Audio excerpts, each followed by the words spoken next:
দেশের অর্থনীতিতে টেলিযোগাযোগ খাতের অবদান ৮%-এর বেশি। বছরে রাজস্ব আসে ২ লাখ কোটি টাকার মতো। তবে সরকারি নীতিমালা বিনিয়োগ সহযোগী না হওয়ায় কমছে এ খাতের বিনিয়োগ। প্রতিযোগিতা বৈষম্য থাকায় ক্রমাগত ছোট হয়ে আসছে বাজার।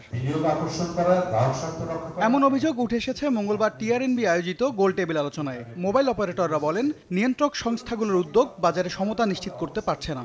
আমাদের এখানে সিরিয়াস একটা প্রিডেটরি প্রাইসিং, যেটা কম্পিটিশনের ভাষায় অনেকটা বলবো একটা অপরাধ। বড় অপারেটর যেটা করছে সেটা হচ্ছে আমাদেরকে বেসিক্যালি আমাদের পুরো মার্কেট গ্র্যাব করে নিবে, because they are subsidising the whole SIM tax.